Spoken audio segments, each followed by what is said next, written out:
शुभ मंगल हो, शुभ मंगल मंगल मंगल हो, शुभ मंगल हो, शुभ मंगल हो, शुभ मंगल मंगल मंगल हो, नभ मंगल हो, जल मंगल हो, नभ मंगल हो, जल मंगल हो, धरती का कण कण मंगल हो, धरती का कण कण मंगल हो, शुभ मंगल हो, शुभ मंगल हो, शुभ मंगल मंगल मंगल हो, शुभ मंगल हो, शुभ मंगल हो, शुभ मंगल मंगल मंगल हो, दिन मंगल हो, निशि मंगल हो, दिन मंगल हो, निशि मंगल हो, जीवन का हर क्षण मंगल हो, जीवन का हर क्षण मंगल हो, शुभ मंगल हो, शुभ मंगल हो, शुभ मंगल मंगल मंगल हो, शुभ मंगल हो, शुभ मंगल हो, शुभ मंगल मंगल मंगल हो, तन मंगल हो, मन मंगल हो, तन मंगल हो, मन मंगल हो, श्रम से अर्जित धन मंगल हो, श्रम से अर्जित धन मंगल हो, शुभ मंगल हो, शुभ मंगल हो, शुभ मंगल मंगल मंगल हो, शुभ मंगल हो, शुभ मंगल हो, शुभ मंगल मंगल मंगल हो, मति मंगल हो, गति मंगल हो, मति मंगल हो, गति मंगल हो, मानव की हर कृति मंगल हो, मानव की हर कृति मंगल हो, शुभ मंगल हो, शुभ मंगल हो, शुभ मंगल मंगल मंगल हो, शुभ मंगल हो, शुभ मंगल हो, शुभ मंगल मंगल मंगल हो, शुभ मंगल मंगल मंगल हो, शुभ मंगल मंगल मंगल हो।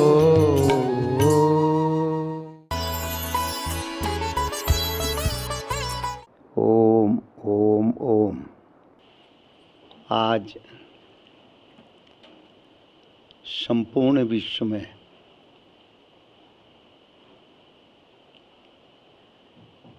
भारतीय जो योग विद्या है,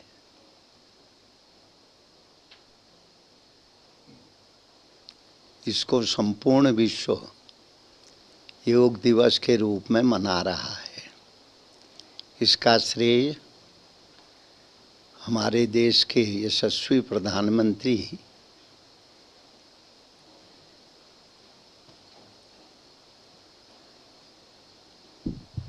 जी को जाता है, जिन्होंने अंतर्राष्ट्रीय संस्थान यूनो में भारतीय योग को अंतर्राष्ट्रीय योग दिवस मनाने के लिए आह्वान किया था और विश्व ने इसको माना। विश्व के हर देश में, हर शहर में आज योग दिवस के रूप में अनेक साधक योग की साधना कर रहे हैं। योग शब्द का अर्थ होता है चित्त वृत्ति निरोध संयोग। चित्त की वृत्तियों का निरोध करना। हमारा मन बार बार संसार की ओर भटकता रहता है, बार बार विषयों का चिंतन करते हुए तत्तद विषय की ओर आकर्षित होता है। उसको एक दिशा की ओर, एक लक्ष्य की ओर प्रेरित करना ही योग होता है। पातंजलि जी ने योग के 8 अंग बताए हैं। यम, नियम, आसन, प्राणायाम,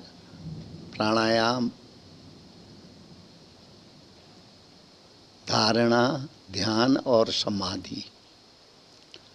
8वें अंग के रूप में समाधि है, 7वें अंग के रूप में जो है ध्यान है, 6ठे अंग के रूप में धारणा है। और यम नियम यह शारीरिक स्थिरता के लिए यह बहुत जरूरी है। मन को कंट्रोल करने के लिए हमें एक स्वस्थ वातावरण की ज़रूरत पड़ती है। जब स्वस्थ वातावरण हमारे जीवन में आता है तब हमारी इंद्रियां भी संयम होती हैं, हमारा शरीर भी स्थिर होता है। जब इंद्रियां स्थिर हो जाती हैं, शरीर भी स्थिर हो जाता है, उस समय हमारा चिंतन भी एकाग्र हो जाता है। गीता के 6ठे अध्याय में भगवान कृष्ण ने योग की महिमा का बड़ा गायन किया है। योग करने की मानव मात्र को एक प्रेरणा दी है अर्जुन के माध्यम से।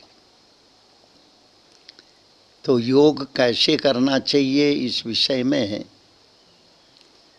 कृष्ण ने अर्जुन को कहा, शुचो देशे प्रतिष्ठाप्य थिर मानसमात्मनः नात्य नीचं नाति ऊचम चैना जल जिन कुशोत्तरम। पवित्र स्थान में बैठ करके, जहाँ के वातावरण में कोई विषाक्तता न हो,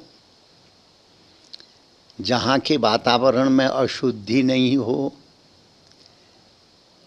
जिस कमरे में हम निवास करते हैं, जिस वातावरण में हम रहते हैं, वहाँ कोई भी ऐसा चित्र न हो जो जीवन में उत्तेजना पैदा करे। कोई भी ऐसा वातावरण न होवे जो मन में विक्षोभ पैदा करे, और वह शुद्ध हो, स्वच्छ हो, गंदगी न हो। शुचो देशे प्रतिष्ठाप्य, ऐसे स्थान में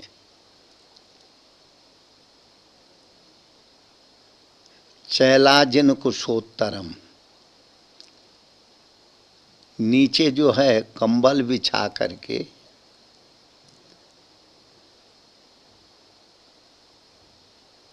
जो जमीन की कठोरता है, सख्तता है, उसमें कुछ बैठने में साधक को सुविधा हो, ऐसे आसन में बैठ करके नात्य नीचं नाति ऊचम, न वह बहुत ऊंचा हो न बहुत नीचा हो,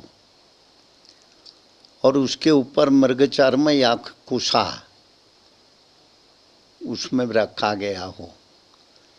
ऐसे स्थान में बैठ करके तत्एकाग्रम मनः कृत्वा, वहाँ साधक को अपने मन को एकाग्र करने के लिए साधना करनी चाहिए। और 6ठे अध्याय आत्म संयम योग का उपसंहार करते हुए भगवान कहते हैं, तपस्विभ्योऽधिको योगी ज्ञानीभ्योऽधिको मतः कर्मेभ्यस्थिको योगी तस्मात् योगी भवार्जुनम। तपस्वियों से भी श्रेष्ठ योगी है, ज्ञानियों से भी श्रेष्ठ योगी है, कर्मकांड करने वाले व्यक्तियों से भी श्रेष्ठ योगी है। इसलिए हे अर्जुन, तुम योगी बन। तुम्हारे मन में जो अनेक तरह के संकल्प विकल्प उत्पन्न हो रहे हैं, उनसे अगर तुमको मुक्त होना है तो तुम योगी बनो। तस्माद् योगी भव अर्जुन। तो योग की महत्ता हमारे भारतीय परंपरा में, भारतीय साधना पद्धति में बहुत महत्वपूर्ण होती है। चाहे हम भक्ति मार्ग के द्वारा उस परमात्मा की आराधना करें, भक्ति में भी एकाग्रता की जरूरत है।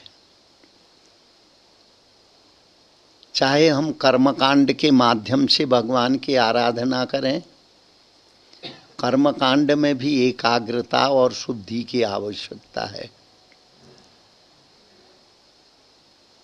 चाहे हम ज्ञान के मार्ग से भी उस ईश्वर को जानने की कोशिश करें, उसमें भी जो है एकाग्रता की जरूरत है। कर्म, उपासना और ज्ञान, ये तीन मार्ग हमारी भारतीय परंपरा में मनीषियों के द्वारा परमेश्वर को से मिलने के साधन बताए गए हैं। कर्म के द्वारा भी हम उस सत्य को प्राप्त कर सकते हैं, किंतु कर्म में निष्कामता होनी चाहिए। सकाम भाव से कर्म नहीं करना चाहिए। बहुत से लोग सकाम भाव से कर्म करते हैं, अपनी इच्छाओं की पूर्ति के लिए परमात्मा से की आराधना करते हैं। इसको सकाम कर्म कहते हैं।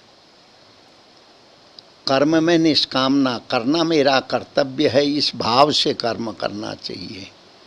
अगर निष्काम भाव से हम कर्म करेंगे तो हमारे जीवन में यह भी योग कर्म योग के नाम से समझा जाएगा। अगर हम सकाम भाव से कर्म करेंगे, जैसे कोई मजदूर किसी के यहाँ जाकर के दिन भर मजदूरी किया, काम किया, शाम को उसको जिसके यहाँ उसने काम किया उसने उसकी दिन भर की मजदूरी दे दी। तो जिसने काम किया था उसने परमार्थ नहीं किया, उसको अर्थ की जरूरत थी। और जिसने काम कराया उसने परमार्थ नहीं किया, उसको काम की जरूरत थी कराने की, उसके बदले उसने उसको अर्थ की जो जितनी मजदूरी होती थी उतना उसको दे दिया। तो निष्काम कर्म ही योग हो करके परमेश्वर की प्राप्ति का हेतु बनता है। और दूसरा है उपासना। उपासना का दूसरा नाम है भक्ति। भक्ति के द्वारा भी हम भगवान को प्राप्त कर सकते हैं। जैसे कर्म में निष्कामता होती है, वैसे भक्ति में समर्पण होता है। हम परमेश्वर के प्रति समर्पित रहें, परमेश्वर को ही हम अपना सर्वस्व माने। हमारे जीवन में जो कुछ भी वस्तु है वह परमेश्वर के अर्पण है। परमेश्वर के उस दी हुई वस्तु को प्रसाद के रूप में हम ग्रहण करें, यह उपासना कहलाती, उपासना योग। और उसके द्वारा भी जीव भगवान की प्राप्ति कर सकता है। तीसरा है ज्ञान। ज्ञान के द्वारा भी भगवान की प्राप्ति होती है, पर ज्ञान में समरसता, सब में परमेश्वर को देखना, सर्वत्र परमेश्वर की उपस्थिति महसूस करना। जब यह समरसता हमारे जीवन में आएगी, तब ज्ञान के द्वारा भी हम उस सत्य को जान सकते हैं। प्रकारांतर से कर्म, उपासना और ज्ञान, ये तीनों हमारी भारतीय परंपरा में कर्म को भी योग के नाम से कहा गया है। उपासना को भी उपासना योग के नाम से जानते हैं और ज्ञान को भी ज्ञान योग के नाम से। भारतीय जनमानस में जो भी हम ईश्वर के रास्ते की ओर चलने वाले जिस मार्ग का भी अनुसरण करते हैं वह सब योग की संज्ञा में आता है। जैसे आसनों के माध्यम से शरीर की शुद्धि होती है, शरीर स्वस्थ रहता है और अनेक विकार जो जीवन में आते हैं वह समाप्त हो जाते हैं। इसलिए योग के आरंभ में आसन की यम नाम है संयम का। इंद्रियों का संयम करना यम कहलाता है। इसके बाद आसनों की प्रक्रिया है। आसन में जो है अनेक आसनों का वर्णन योग साहित्य में आता है। पातंजलि जी ने भी अनेक आसनों का वर्णन बताया है और भी अनेक महापुरुषों ने जिन्होंने भी योग मार्ग का अनुसरण किया है उन्होंने भी आसन की प्रतिबद्धता को समझाया है। तो इसलिए हम जीवन में जो भी कर्म करें वह हमारा कर्म योग बन करके जो है परमात्मा की प्राप्ति का हेतु बने। यह हमारी भारतीय उपासना पद्धति का एक चिंतन है।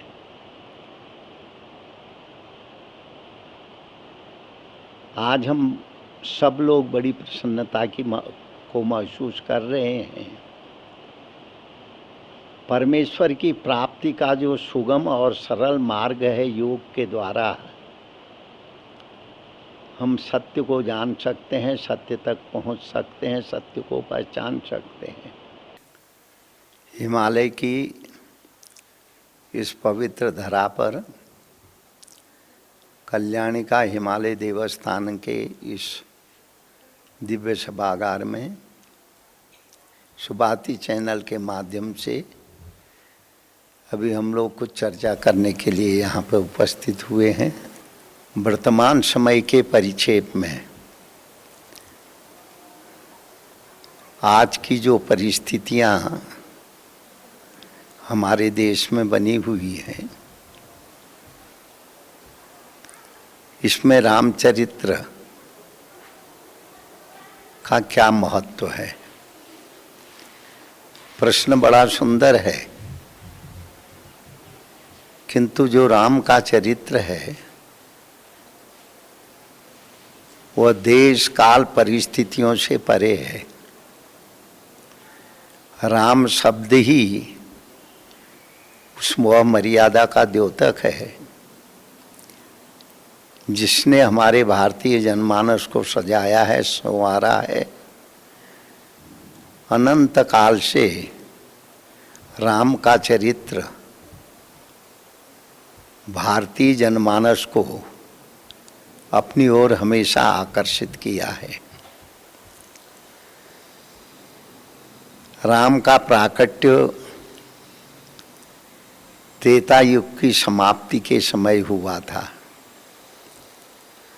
जब त्रेता युग समाप्त हो रहा था उस समय राम का अवतरण इस धराधाम में हुआ। उस समय की जो भौगोलिक परिस्थितियां थी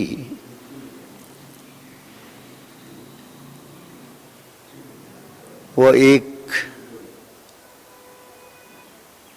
विस्फोटक स्थिति की ओर जा रही थी। रावण का साम्राज्य और पूरे आर्यावर्त पर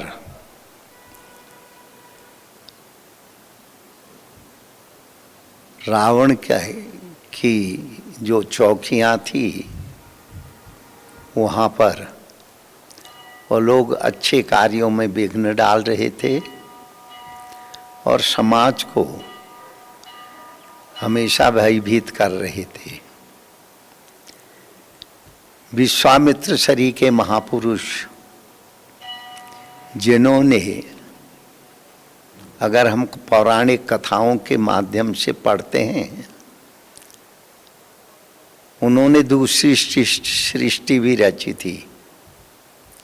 इतने बलशाली महापुरुष थे। उन्होंने अनंत काल तक साधना की थी और साधना के माध्यम से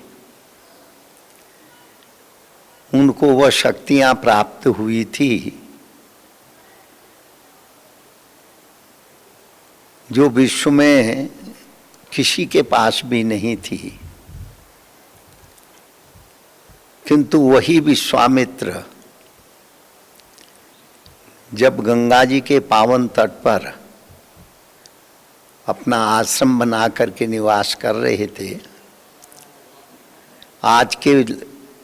आज की भाषा में वह बस्तर कहलाता है, बक्सर। उस समय वह जो है सिद्धाश्रम कहलाता था। तो विश्वामित्र वहाँ पे यज्ञ करते थे, उपासना करते थे और संतों के साथ वहाँ पे निवास भी करते थे। जब विश्वामित्र जी यज्ञ आदि करते थे, खरदू, मारी, सुबाहु शरीके आसुरी प्रवृत्ति के लोग उनके यज्ञ में विघ्न कर देते थे, उनके यज्ञ को पूरा नहीं होने देते थे।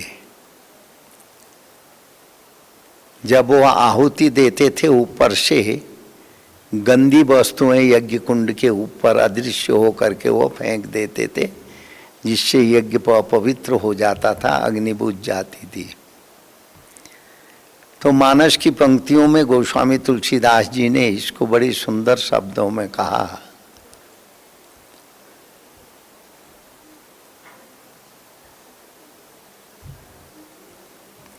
जब विश्वामित्र यज्ञ करते थे, सुबाहु और मारीच उनके यज्ञ को भी ध्वंस कर देते थे। मैं आपको पहले बताया कि विश्वामित्र बहुत शक्तिशाली महापुरुष थे। उन्होंने अपने तप के तेज से विलक्षण शक्तियां भी प्राप्त की थी। अगर हम पौराणिक कथाओं को ही प्रमाण के रूप में माने तो उन्होंने दूसरी सृष्टि की भी रचना की थी, ऐसी हम पुराणों में कथा पढ़ते हैं। वही विश्वामित्र जब यज्ञ कर रहे थे तो आसुरी शक्तियां उसको ध्वस्त कर दे रही थी, विघ्न डाल देती थी। तो विश्वामित्र जी के मन में विचार हुआ,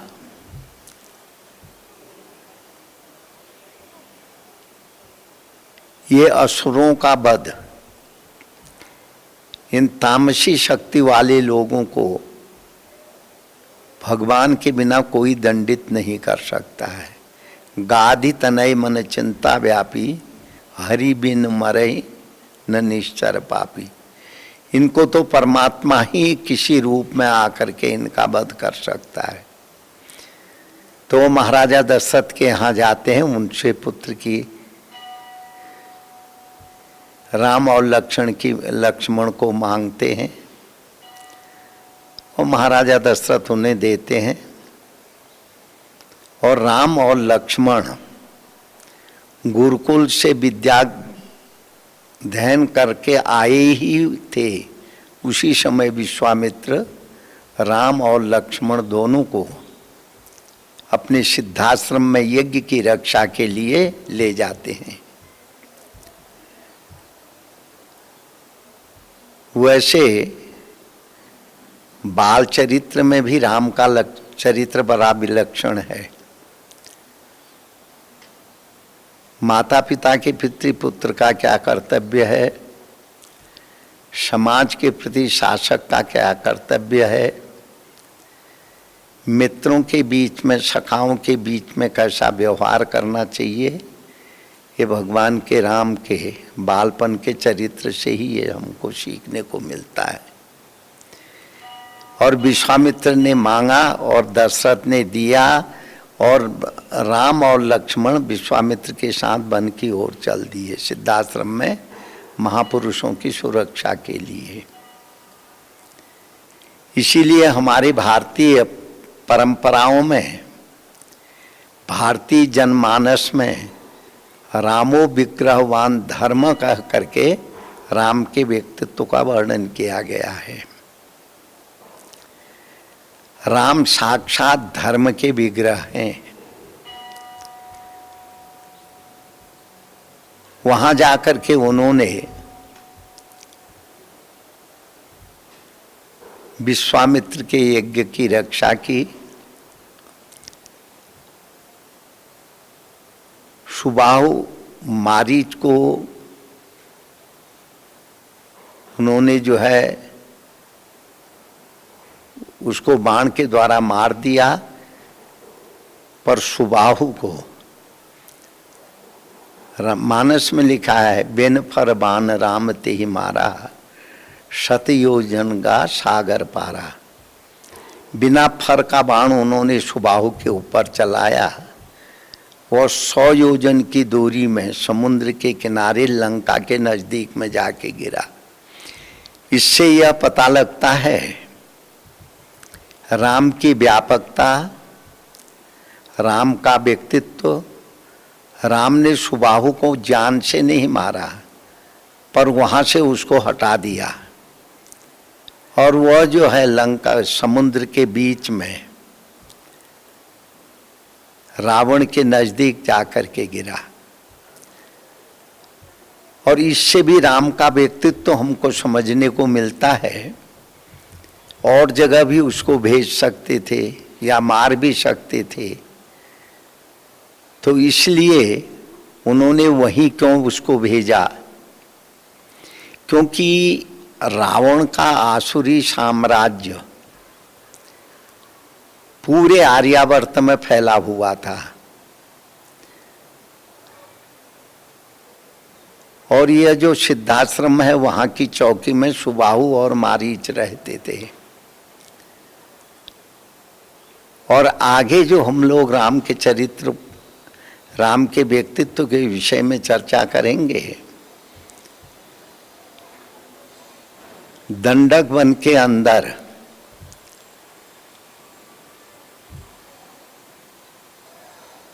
खर और दूषण,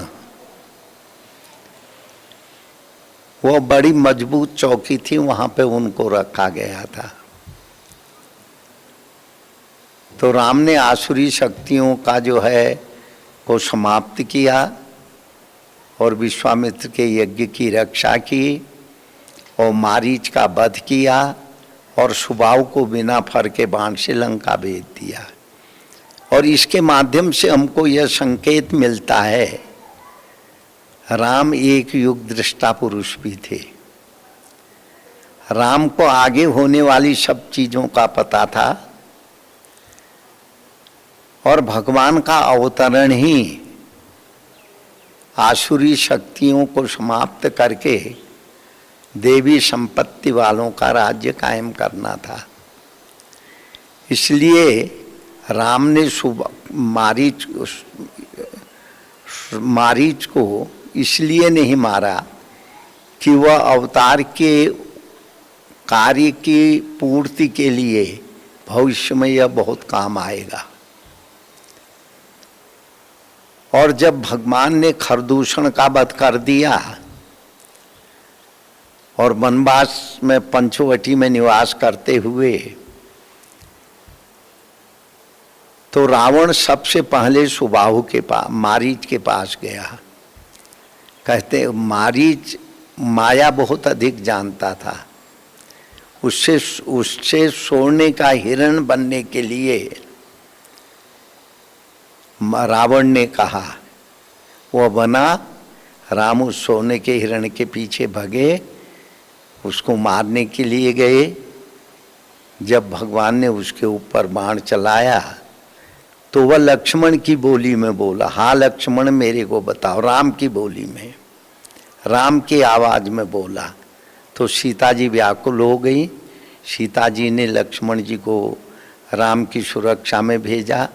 उस समय रावण एक कपट साधु का भेष बना करके सीता का अपहरण किया। तो राम का अवतरण आसुरी संपत्ति को समाप्त करके देवी संपत्ति के साम्राज्य की स्थापना के संकल्प के साथ हुआ था। राम का व्यक्तित्व एक अच्छे व्यक्तित्व के साथ उनका जीवन आरंभ होता है। माता पिता की प्रातः काल उठ के रघुनाथा गुरु पितु मात ही मानना वही माता, और जब गुरु ग्रह गए पढ़न रघुराई अल्पकाल सब विद्या पाई आदि का अधिक। मानस की पंक्तियों में तो इसका वर्णन जरूर मिलता है, किंतु वाल्मीकि रामायण के अंदर यह कथा बड़ी विस्तार से कही गई है।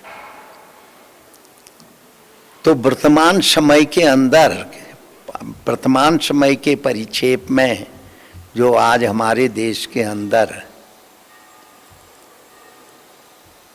एक विषम परिस्थितियों के बीच से हमारा देश गुजर रहा है। शासन जो भी अच्छा कार्य करना चाहता है तो आज की भाषा में, आज के नियम के अनुसार उसका विरोध होता है और परस्पर एक दूसरे को अपमानित करने की सुनियोजित ढंग से कार्य हो रहा है। किसी भी राष्ट्र के लिए और राष्ट्र के अंदर रहने वाले लोग जब इस तरीके से अंध व्यवस्था का विरोध करेंगे, ये बहुत चिंता का विषय होता है। गलत कार्यों का विरोध होना बहुत अच्छा है, किंतु अच्छे कार्यों का विरोध करना ये बहुत गलत होता है। और आसुरी शक्तियां वही कर रही थी उस समय भी, अच्छे कार्यों का विरोध करना। जब अच्छे कार्यों का विरोध होगा तो बुराइयां अपने आप ही विकसित होंगी। तो वर्तमान समय में भी जो अच्छे कार्यों का विरोध हो रहा है, राष्ट्र की प्रगति में व्यवधान डाला जा रहा है। तो वर्तमान समय के परिक्षेप में जो त्रेता में राम के अवतरण के समय की परिस्थितियां थी, उस समय की परिस्थितियां कुछ भिन्न हो सकती थी, किंतु समाज को बलगलाना, समाज को गलत रास्ते की ओर डाल देना और राष्ट्रीय संपत्ति का दुरुपयोग करना, उसको नुकसान पहुंचाना, ये इन्हीं चीज़ों के बीच की वस्तु है। तो वर्तमान समय के परिक्षेप में अगर हम राम के व्यक्तित्व को देखें और उनके बताए हुए मार्ग की ओर चलें तो ये आसुरी शक्तियों को जिस तरीके से राम ने पराजित करके अच्छे व्यक्तियों को जो है शासन पर बैठाया, अच्छे व्यक्तियों को शासन करते वक्त प्रोत्साहित किया, तो ये आज के परिक्षेप में भी जो उस समय राम के व्यक्तित्व की महिमा थी, राम के व्यक्तित्व का प्रभाव था, वो आज के समय में भी समीचीन है, उसकी आवश्यकता है। इसलिए त्रेता युग का वातावरण रहा हो या वर्तमान समय के परिक्षेप का वातावरण रहा हो, तो इसके लिए राम का वो उदात्त चरित्र आसुरी संपत्ति को समाप्त करने का संकल्प निश्चरहीन करो मई, भुज उठाए पनकीन। और जो अच्छे व्यक्ति थे, जो वन में तपस्या करने वाले महापुरुष थे, उनको अनाश बिना कारण आसुरी संपत्तियां उनको नुकसान पहुंचा रही थी, उनको समाप्त कर रही थी।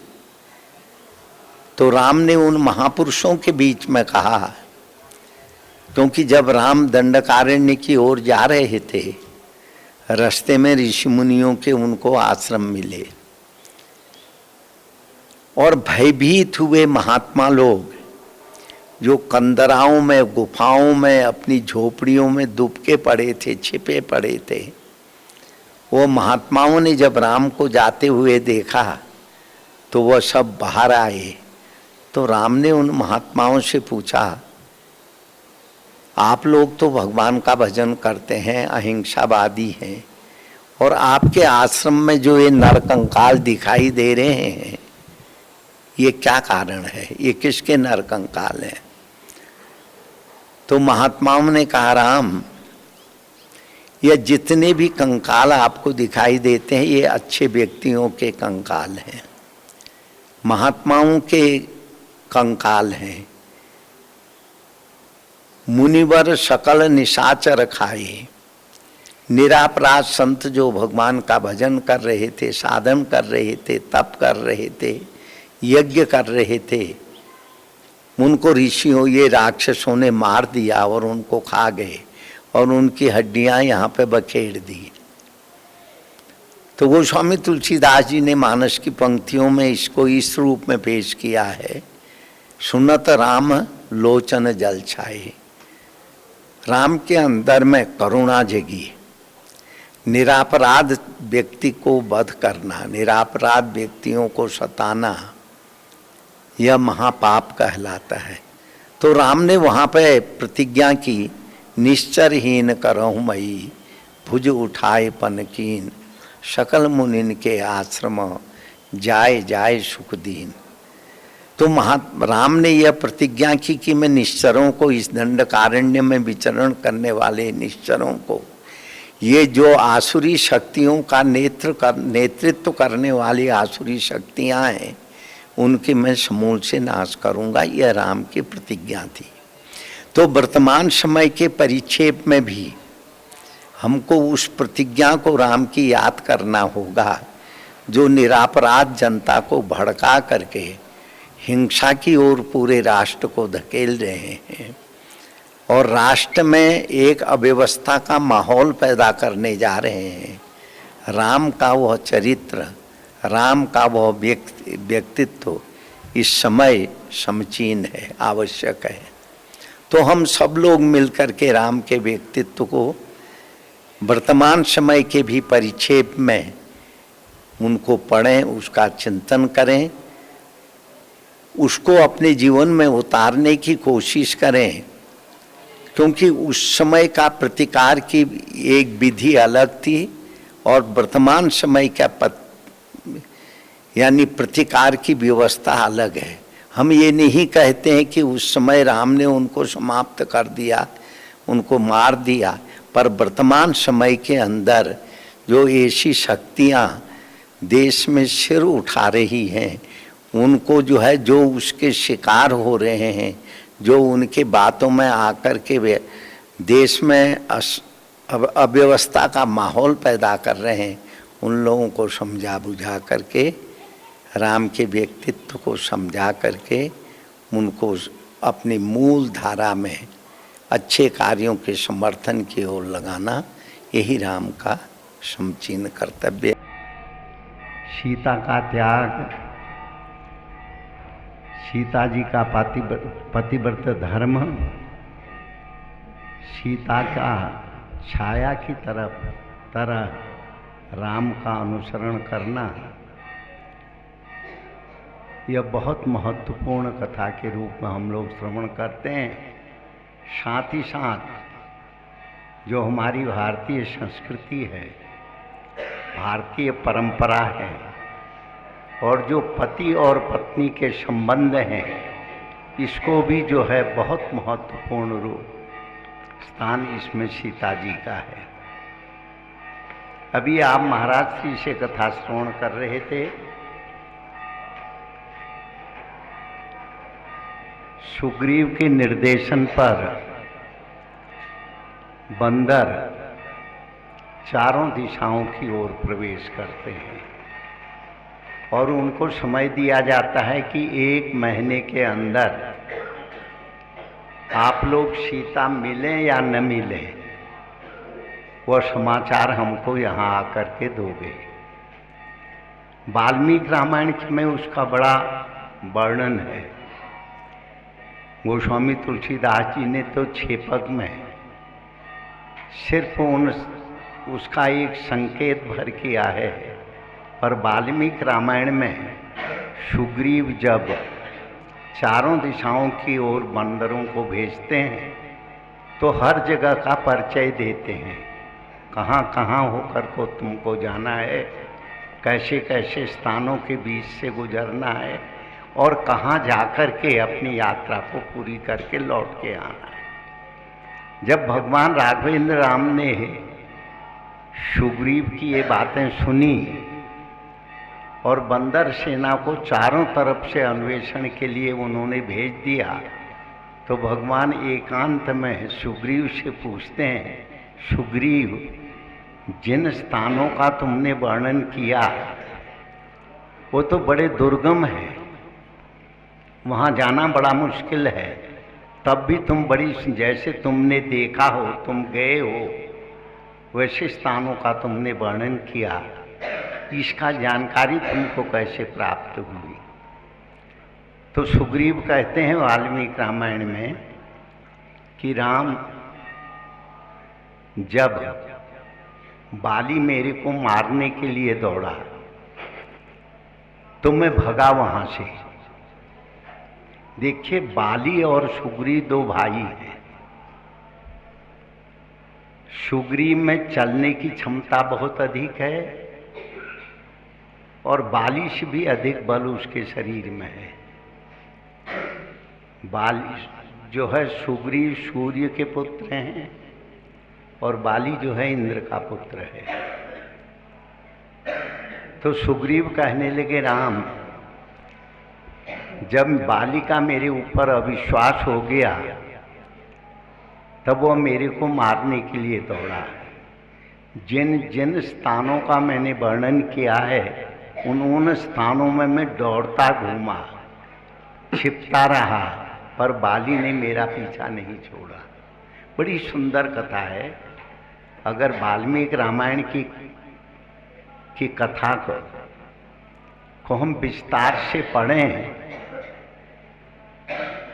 एक तो भारतीय भूभाग की विशेषता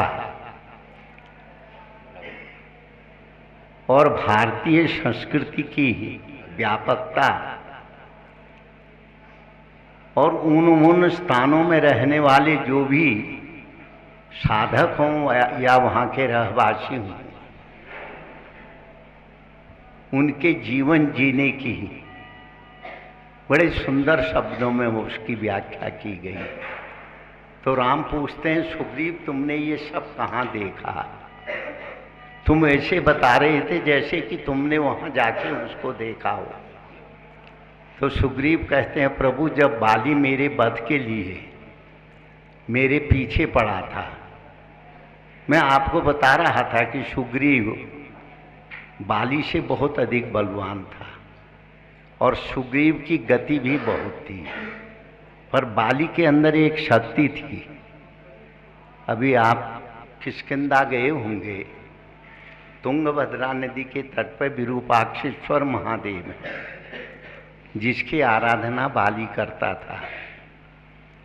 और भगवान विरूपाक्षेश्वर महादेव से उसको यह वरदान था कि भी जो कोई भी तुम्हारे सामने युद्ध करने के लिए आएगा, उसका आधा बल तुम्हारे शरीर में चले आएगा। यही कारण था बाली की अजेयता का। तो सुग्रीव इस बात को जानता था, पर सुग्रीव में गति थी, बाली में आशीर्वाद का एक बल था।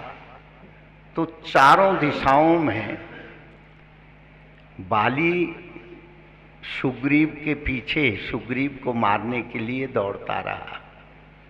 अंत में ऋषिमुख पर्वत पर ही सुग्रीव को जगह मिली, जहाँ पर ऋषि के श्राप के द्वारा वो वहाँ पहुँच नहीं पाता था।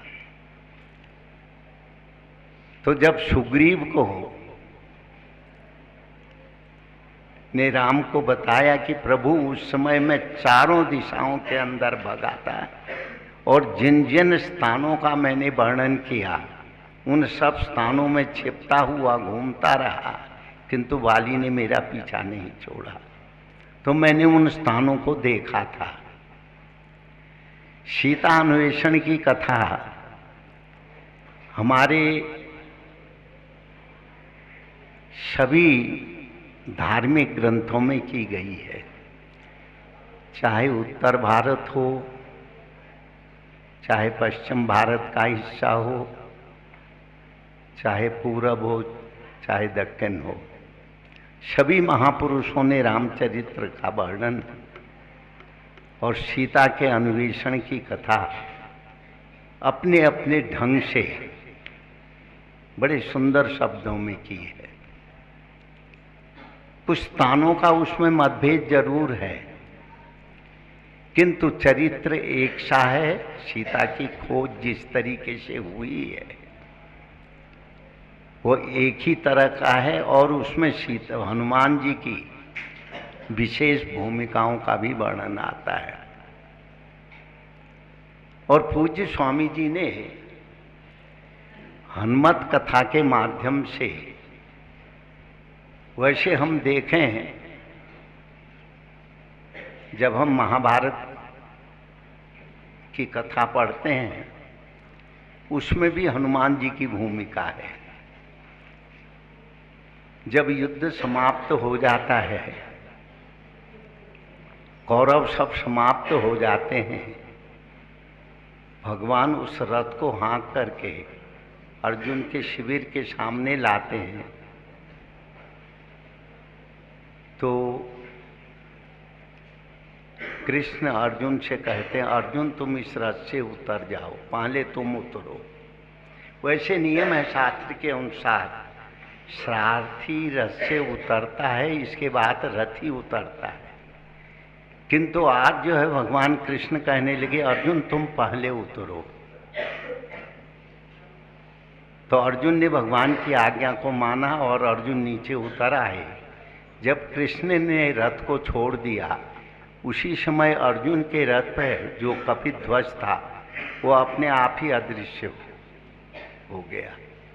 और कृष्ण ने जब रथ त्याग दिया तो सारा रथ वह जल गया। ऐसी कथा हम महाभारत में पढ़ते हैं। तो अर्जुन आश्चर्यचकित होकर के कृष्ण से पूछते हैं, प्रभु यह तो बड़ा चमत्कार हुआ, और यह रथ कैसे जल गया और वह कपिध्वज कैसे अदृश्य हो गया? तो भगवान कहते हैं, अर्जुन इस रथ में मैं सारथी बन के बैठा था। ऊपर जो है कपिध्वज था। जब कभी विकट युद्ध आरंभ होता था, दिव्यास्त्रों का आदान प्रदान होता था, वह कपिध्वज जब गर्जना करते थे हनुमान जी, तब वह सारे शस्त्र उसके निष्फल हो जाते थे। इस रथ के ऊपर आग्नेयास्त्र का प्रयोग किया गया, ब्रह्मास्त्र का प्रयोग किया गया, और ये रथ का कभी कुछ बिगड़ा नहीं, इसलिए मैं रथ का सारथी था। और ऊपर जो है कपिध्वज, हनुमान जी रथ के ऊपर बैठे हुए थे। जब कोई महाशस्त्र उस रथ की ओर प्रवेश करता आता था, प्रतिपक्ष के द्वारा चलाया गया हुआ, तो उसी समय हनुमान जी जब गर्जना करते थे, वह शस्त्र अपने आप ही निष्क्रिय हो जाता था। तो अर्जुन कहते हैं, प्रभु आज ये जल कैसे गया? तो अर्जुन भगवान कहते हैं, अर्जुन अब युद्ध समाप्त हो गया है। अब वो सारा ये रथ जो पहले ही जो है जल जाना चाहिए था। द्रौपदी की प्रतिज्ञा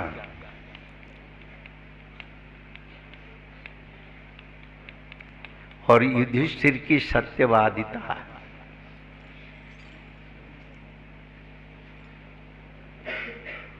और जो है जो आप लोग सत्य मार्ग पे चलते थे उसकी अनुकंपा से यह रथ जला नहीं। अब उसका उद्देश्य पूरा हो गया है। अब यह रथ चला गया, समाप्त हो गया, जल गया है।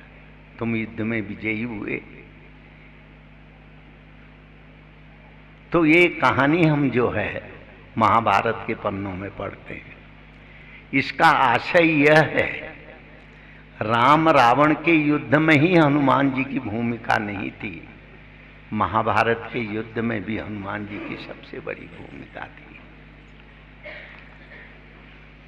जब तक हनुमान जी कपिध्वज बन करके अर्जुन के रथ के ऊपर बैठे रहे, तब तक कोई भी शस्त्र उस रथ को जला नहीं सका, अर्जुन को पराजित नहीं कर सका।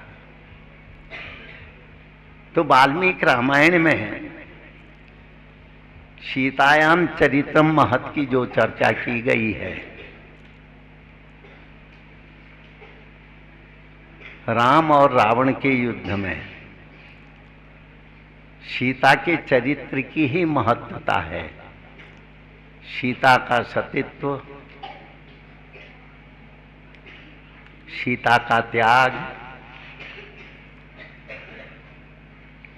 और हनुमान जी की अनुकंपा,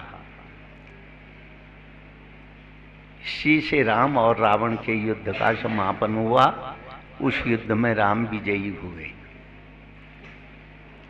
और यहाँ जो हम पूज्य महाराज जी के मुखारविंद से हनुमत चरित्र की कथा श्रवण कर रहे हैं, जैसे कोई विशाल वन हो, उसमें अनेक तरह के फूल खिले हों, तो एक ही तरह के फूलों का संकलन करना जैसे बहुत कठिन होता है, उसी तरह सभी शास्त्रों में, सभी ग्रंथों में रामचरित्र का हमको वर्णन मिलता है। राम रावण की कथा का भी वर्णन मिलता है। सीता के पतिव्रत धर्म का भी हमें वर्णन मिलता है। पूज्य स्वामी जी ने उस फैले हुए इस विशाल वन में, शास्त्र रूपी विशाल वन में हनुमत चरित्रों का संकलन करके जो ये हनुमान कथा के यहाँ पे कर रहे हैं, ये सुनने से हमको बड़ी प्रसन्नता हो रही है। साथ ही साथ यह भी जानकारी हो रही है कि इसमें हनुमान जी की क्या महत्वता है, सीता की अनुकंपा, इसका भी हमको जो है चर्चा श्रवण करने का सौभाग्य मिल रहा है।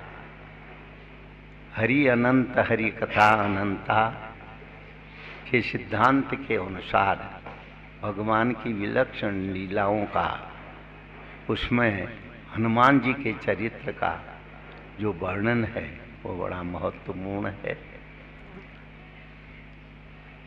और स्वामी जी इस कथा को बड़े सुंदर शब्दों में सुना रहे हैं, और सब जितने भी इस कथा को यहाँ श्रवण कर रहे हैं वो सब सौभाग्यशाली है।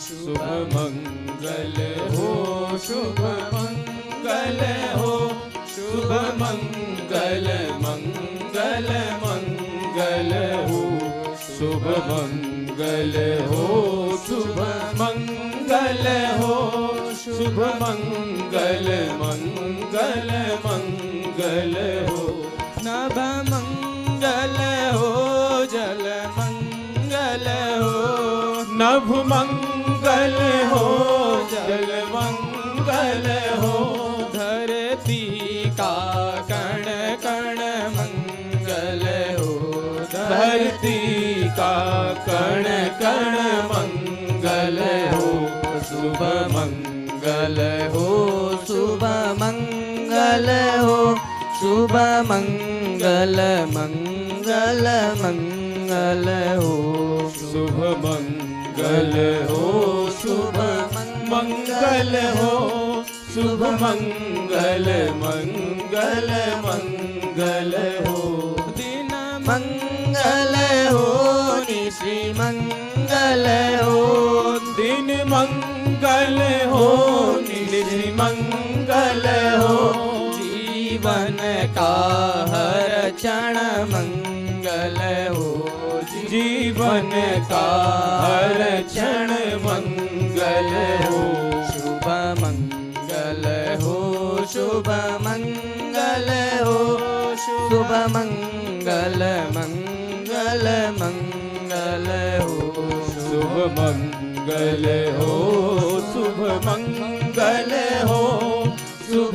मंगल मंगल मंगल हो तन मंगल हो मन मंगल हो तन मंगल हो मन मंगल हो श्रम से अर्जित धन मंगल हो श्रम से अर्जित धन मंगल हो शुभ मंगल हो शुभ मंगल हो शुभ मंगल मंगल मंगल हो शुभ मंगल हो शुभ मंगल हो शुभ मंगल मंगल मंगल हो मति मंगल हो गति मंगल हो मति मंगल हो गति मंगल हो मानव की हर कृति मंगल हो मानव की हर कृति मंगल हो शुभ मंगल हो शुभ मंगल हो शुभ मंगल मंगल मंगल हो शुभ मंगल हो शुभ मंगल हो शुभ मंगल मंगल मंगल हो शुभ मंगल मंगल मंगल हो शुभ मंगल मंगल मंगल हो